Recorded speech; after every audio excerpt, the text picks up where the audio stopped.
In conjunction with Biz Talk Today TV and CrossCheck Media, welcome to an episode of Power Hour. I am your host, Todd Schoenberger, and I have a very special guest with us today. He is running for a seat in the House of Representatives. He is going to represent District 3 in the state of Maryland. Welcome to the program, Lieutenant Colonel Berney Flowers. Todd, how are you today? Outstanding. I'm so happy you're with us today. I have so many things I want to cover. And I know that you have been working hard on this campaign. You're one of the first filers. You were filing to run in District 3 when the current incumbent was there, but he has stepped away. And now you have over 24 candidates on the Democrat and Republican side that are running here for this seat. But it looks like all systems go for you, Berney. I have to ask you, what makes this moment right now that you're running? How are you going to win this campaign? Todd, thank you for asking, and thank you for the opportunity. Bottom line is our country is in trouble. We have an open border. We're $34 trillion in debt. And what people don't understand is that's $64,000 per tax-paying citizen. Most people don't understand that they're carrying a mortgage on a house that they will never own. We've got to fix this. Our crime is out of control. Our education is failing us. And I have a very unique skill set. I've got 34 years behind the fence, between 20 years in the Air Force and another 14 in the federal government at a very, very high level. And I just was working at DHS as their DOD liaison to Secretary Mayorkas, who just got impeached, by the way. And I realized that I was on the wrong side of this. I need to get on the side of the good guys, and I will fight. I will do what needs to be done. I have a commission that I picked up in 1987 from the United States Air Force, and that commission is for life. And I'm here to defend this country. Well, there's a lot to unpack there. First of all, thank you for your service, being ex-military. I can't thank you enough for that and securing our freedoms here in the United States. But you and I work together at USAA. USAA is a Fortune 100 financial company. You know, we cater to the military and their families. There were so many things that we had to cover at USAA. So it wasn't that you were one-dimensional, you're multi-dimensional. You know many aspects of that sector. And I know fiscal responsibility, you brought it up at the start here, that it's very important to you. Let's break that down a little bit, because you have a number of concerns right now. You brought up some figures.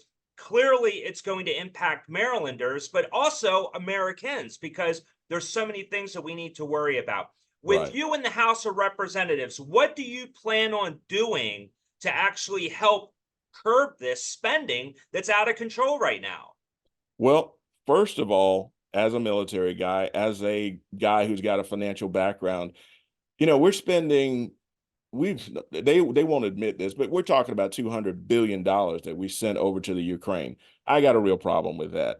And here we are in Baltimore. I'm 20 minutes outside of Baltimore in Howard County, and we're spending $22,000, over $22,000 per student in the education business. So kids are graduating, or better yet, socially promoted, and they're not able to join the economy. A lot of them can't read and write, but they're pushed through the system. So if you've ever driven through Baltimore, you'll find that, you got squeegee kids out here accosting people. Someone got shot last year. And the bottom line is that our government should be taking care of America first. I'm an America first candidate, and we've got a lot of things we need to fix. So with that said, let's throttle back on some of these foreign wars, all the money that we're sending over to Ukraine and Gaza and all that sort of stuff. I don't want to see anybody die, but we are not the world's police. And we can cut back on that. We can spend some money on our own infrastructure. For example, here in Maryland, we're talking about using electric cars. We had a mandate by 2035, all cars sold in Maryland should be electric. Well, the problem is we produce 1% of the lithium in the world. We've got a lithium mine that we found just recently in, I believe, Nevada, but it won't be online for another 10 years. And with that said, we don't have enough lithium that's required for electric cars in order to maintain our industries. So with that said, we put ourselves in a situation, we're right back in the business of making war on people for resources. Especially here, we got a 200-year supply of oil in this country. We should be totally self-sufficient, not getting oil from or lithium from other countries. We have the capability to not need to go to war at all. And I, having been to war, I wouldn't wish that on anyone's child. So I don't know what's going on, but I intend to fix it. All right, I like that a lot. Well, you mentioned the money that we are sending to Ukraine for them in their fight against Russia. We just recently had Congress approve the $95 billion package. It's actually split amongst Ukraine, Israel, and Taiwan, which Yeah, is curious because they're not at war right now. So it that's does make you correct. wonder what's happening there.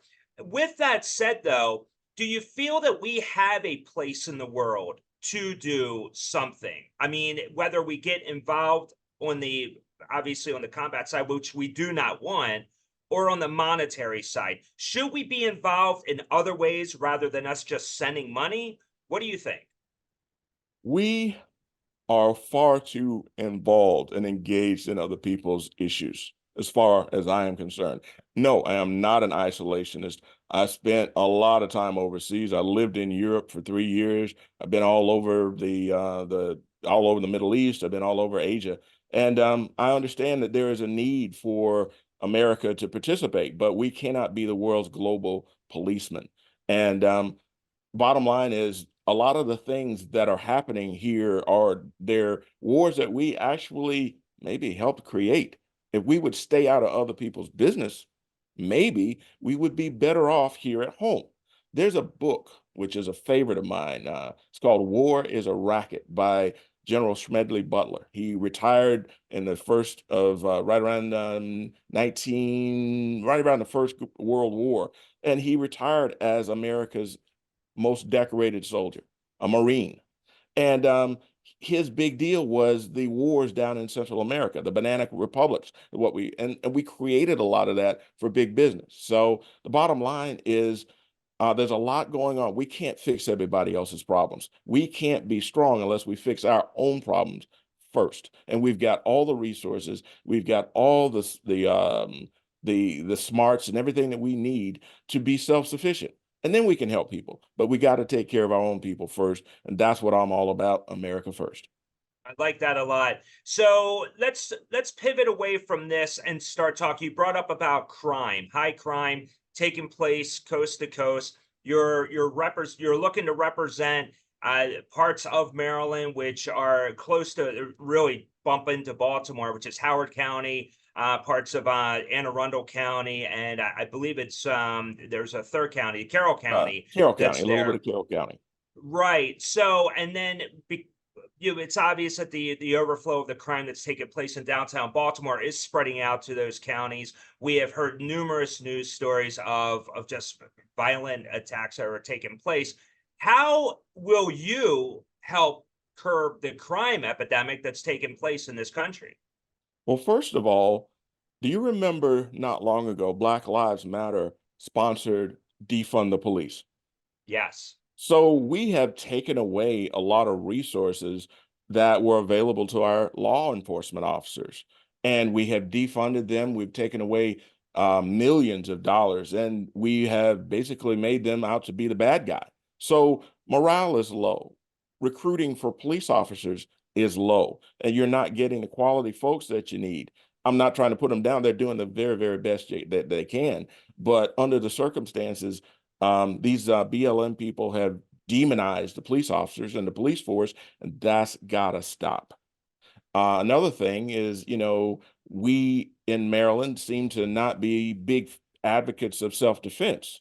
As in, a lot of people like to carry weapons to be able to, and most you'll find out that most gun crimes are carried out with people wearing unlicensed firearms. And I believe I own a gun myself. I own several. I love shooting, and I'm very, very proficient in my ability to carry a weapon. I have a weapons carry license. But the issue of the day is that we don't need to demonize guns. Guns don't kill people. People kill people, and we need to understand that. And we have a moral problem here in this country, and it needs to change, especially here in Maryland.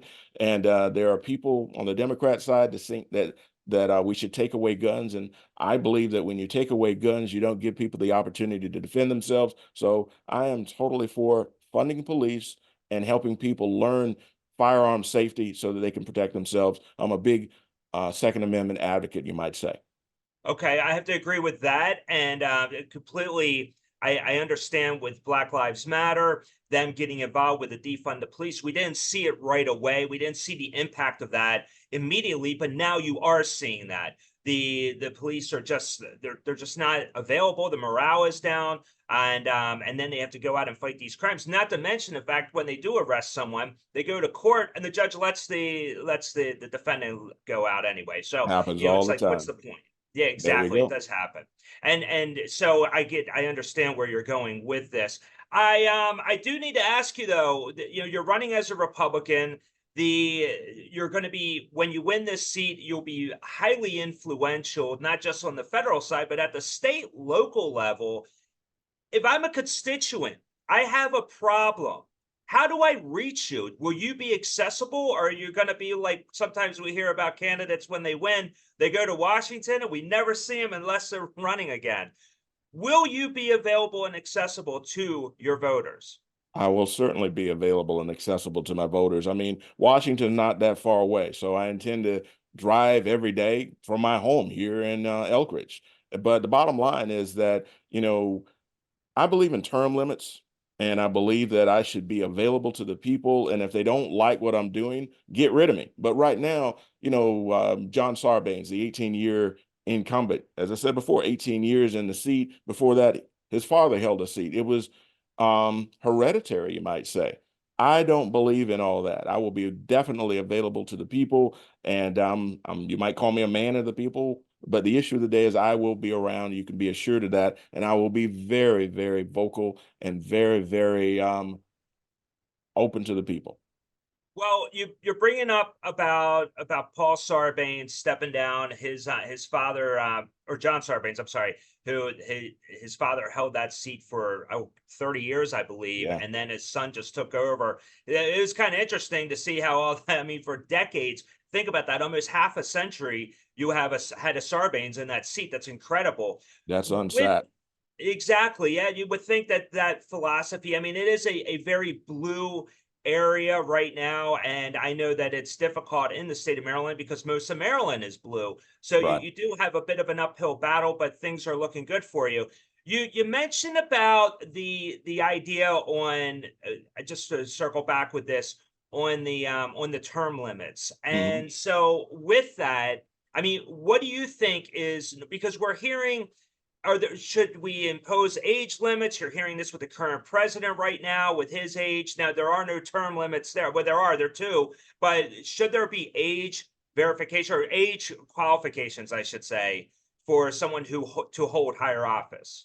I don't necessarily know of age qualifications, but I do know there should be, if a person is in a position like that, we should know a little bit about their medical history, and there should be an opportunity to let that person gracefully leave and be replaced because clearly our president is suffering from he's impaired. I'll put it to you that way. I don't see that he is the kind of guy that is in a position to lead us right now. And I think a lot of the problems that we have, especially foreign, are because our enemies don't respect him. They don't believe that he's a man of action. And but as far as term limits, I would love to see, you know, three terms for a congressman like what I'm running for. I'm not going in there to stay like Nancy Pelosi for 30 years. No, no, no, no, no, no. I want to fix things and then make things right and move on. And as far as Senate, I think a senator should stay maybe 2 terms. That would be 12 years. And that's it. But this concept of people going in and making themselves lifetime dictators and lifetime, you know, legislators, that is absolutely wrong and is not good for our country. And I'd like to see it stop. I like that a lot. Okay. Well, listen, we're going to hold it there on this block because I am going to ask Bernie when we come back in the next block about the border. And that is a clear issue. Running as a Republican, Republicans are really, really looking to use this as one of those arguments that's going to be really front and center as we go into November. But with me today, I have Lieutenant Colonel Berney Flowers. He is running for District 3 in the House of Representatives of the state of Maryland. And we'll be right back after the break. Please stay with us.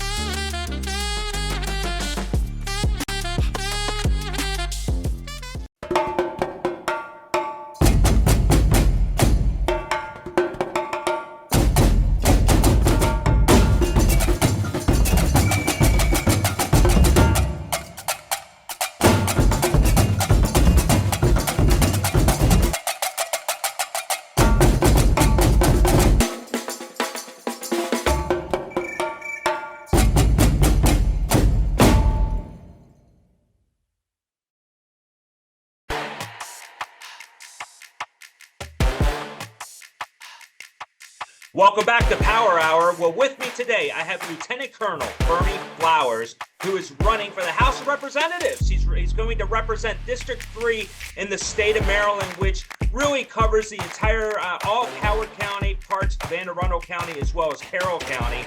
And Berney, when we left off in the last block, we were talking a lot about money and business and finance. Let's start talking about the border. This is a clear issue, and it just over, I think, the last 30 days, President Biden seems to be interested in taking care of the border. I think maybe somebody in his administration probably told him that there might be some issues there you might want to cover. You're running as a Republican. Republicans are clearly, this is going to be a front and center topic as we go into November, as even primary season. What are your thoughts? How do we secure the border? Todd, thank you. Let me give you a little more of my background and context before I start running my mouth. So my last job was as Secretary Mayorkas's DOD Northcom guy. I was on his senior staff, saw the man every day. I had access to everything, which meant that, when we did the Afghan retrograde, we bought 85,000 Afghans here. Now, I'm not angry about that, because most of those people would have been killed had they stayed where they were, and they were allies of us. However, we did this in a way that was unorganized. We didn't plan for it, and it was a crazy, chaotic mess, and I was right in the middle of it. I was the guy to make sure my job was to make sure that DHS had everything they needed from DOD, because they didn't have the budget and expertise to do this. And in the meantime, to bring all these people over, we're talking about $1,400 a day for 85,000 people. That's $119 million a day unbudgeted. And I found that to be just something that was unacceptable to me. Also, understand that while this was going on, we were under COVID rules. So DHS was mostly working from home. So we had to call in a bunch of people from DOD to come and cover and do the expertise that was necessary to make this thing happen, to get all these people settled. Now, we were talking about the idea that a lot of these people were vetted for medical issues, security issues, that sort of thing. Vetting 85,000 people over the course of a year, that's virtually impossible. We said that we did, but I got my doubts, and I was there. So that was poor planning on our part. Another thing is, people forget that 18,000 Haitians showed up under a bridge at the border station in El Paso, Texas, in 2021. Right during the time that we were doing this Afghan thing. So why are all these people coming across the border? I would venture to say that the DHS has no clue where most of these 18,000 Haitians went. I could tell you some other stories, but a lot of that happened. And in the meantime, we were basically defunding Customs and Border Patrol. We were defunding ICE. So at the time I left, and that was 2022, January 2022, we had brought in about 3 million undocumented migrants. That's a better word. That's a lot of people that basically were unvetted. They could have had AIDS, they could have had COVID, they could have had all manner of diseases. A lot of these people were strictly unskilled. So most of those people, we have no idea where they are, and we didn't have an opportunity to vet them. And so the catch and release program, I'm sure you've heard of, but the bottom line is we need to secure our border. A country with no border is no country. And I remember when President Trump asked for $5 billion to build his wall. Why is it we can't give him $5 billion to build his wall, but we can send $200 billion over to the Ukraine to defend them? Why is it Joe Biden has a wall around his house? He says walls don't work. So I saw it up close. And again, I found myself very, very upset. And I felt like I was on the wrong side of this. And I felt like personally, as a military officer, I felt that I need to do something about this after my 21 years on active duty. Yeah, no, I definitely understand. I could feel the passion, Bernie, about this subject because and I think a lot of Americans are feeling it. But it's not that front page. It is a front page story, but it's under the fold only because Americans aren't impacted directly, or maybe they are, but they're not feeling it as far as money being taken out of their wallets to really worry about this issue. And I guess the going forward, though, you're right. Building that wall, the disorganization, but we've always had immigrants. We've always had, this is a country of immigrants, but We're all immigrants. right. There seemed to be an organized approach. I guess going forward, though, what exactly can the president do? I mean, other than sending in the National Guard to cover every 5 feet of that border, what exactly can he do to help stop this epidemic of all these people coming into the country? You know, there's an old saying, how do you get out of a hole? Well, the first thing you do is stop digging. So we need to plug that border up right now, like yesterday. And there should be no unauthorized people coming through there. We should refund Customs and Border Patrol. We should refund ICE.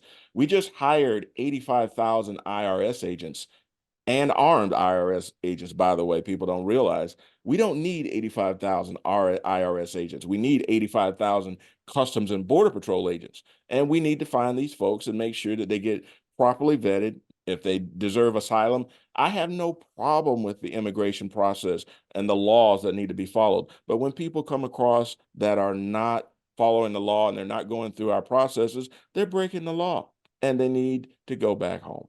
I don't have anything against anybody, but we cannot be the world's police and we cannot support the whole world. Otherwise, we don't have a country. And there are people in this world that, or in this country, that are trying to bring as many people here.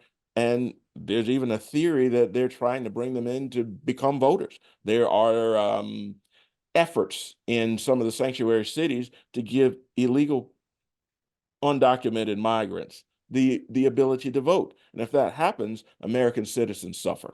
And I am not going to stand by and let that happen. And that's why I'm running. That makes a lot of sense. And you are right. I mean, looking back, even when President Obama was in office, the feeling was they would give out Obama phones. Right. And then there was the fear that we would be able to vote via our phones. So here you're giving someone a free phone and you're telling them how to vote. And to quote Rush Limbaugh, you're always going to vote for Santa Claus. So I mean, you're given something. I Yeah, miss he's Rush. it's true. And so you're right. If you have illegal immigrants coming in and they have the ability to vote, who you're going to vote for if you're getting free money and free There you this and go. that. I mean, there's a variety of things. Let's pivot away from this discussion and talk directly about the election. You have the primary coming up on May 14th. You were, like I mentioned before, you're one of the early filers for this seat right now. What is going to separate you from the other Republican candidates just so you could get through that May 14th election? Well, Todd, first, I was the first one to file. As I remember, I think it was the first week in October, 3rd or 4th or 5th. And John Sarbanes was still the guy. He was the incumbent. And, I was looking at it was going to be a David and Goliath situation, David and Goliath. And I wasn't scared, still ain't scared. And but the bottom line, what makes me different is 34 years behind the fence. Everything America's asked me to do, I've done. I went to Iraq. I went to Afghanistan.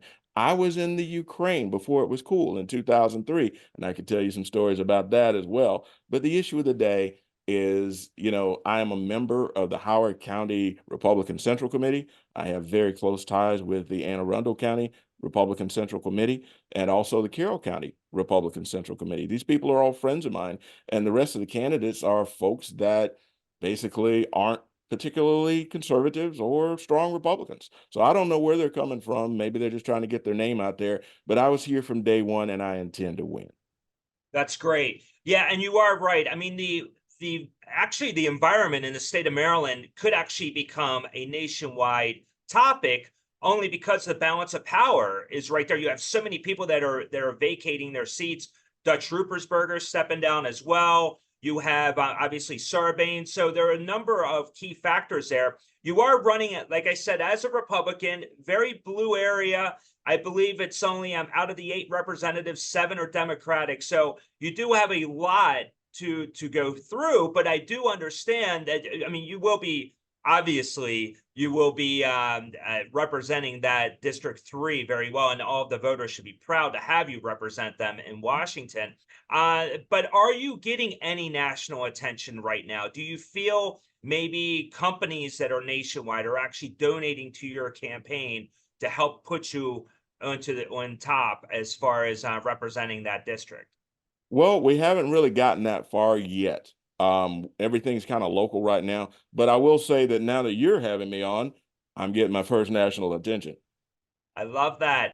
Well, that's right. Well, I know that everybody can actually go to it's Berney. No, I'm sorry, it's flowersformaryland.com. Yes. Flowersformaryland.com. If you want to really take a look at everything that Berney represents and his issues and what he has that's out there and how he's going to really represent District 3 in the right way, in the way that we need it to be, because not just representing Marylanders, but also all Americans. Let's talk about that just before we close out the show. You're running for the House of Representatives. It's a huge responsibility. And with so many things that are taking place, you're running, you get past the May 14th primary, you have the general election coming up in November. You're going to get a lot of attention, Berney. I mean, you get through May 14th, you're going to get a lot of attention, mainly because you have the former president Donald Trump looks like he's going to be representing the GOP this year or this election cycle. Do you work directly with the former president or maybe former members of the administration as far as helping get you over there, or are you just staying focused on the state itself and just trying to keep out of the national spotlight? I would like to have as much possible help as possible. I would love to have the national spotlight, but Mr. Trump's got his own fight and he's trying to win the entire country. So we're trying to hold our own here, but I would certainly love to have some help. If anybody has any concerns about who I am, check out my website. I've also got a book that I wrote called Black Values Matter. It talks about Baltimore and how to fix things in the inner city. You could apply it to any city: Atlanta, DC, New York, Detroit, whatever. The issue of the day is that we're just trying to fight the fight here. And anybody that wants to help us, please jump on the website at flowersformaryland.com. Again, flowersformaryland.com. We will take all the help that we can get. But we're here. We're not going to back down. We're just going to keep going forward. And the bottom line is that, we really got a chance to win this thing because there's a lot of independents. There's a lot of Democrats that are tired of the status quo and they want change. And with my background, 34 years behind the fence and all the things I've done in the military and the federal government, I'm probably their best bet. And a lot of people are starting to pay attention. And I'm very, very proud of that. Absolutely. And I gotta say, I mean, you have everything you're representing is just fantastic, Berney. And I know that we're pulling for you, and Marylanders should too. I mean, it's an important election.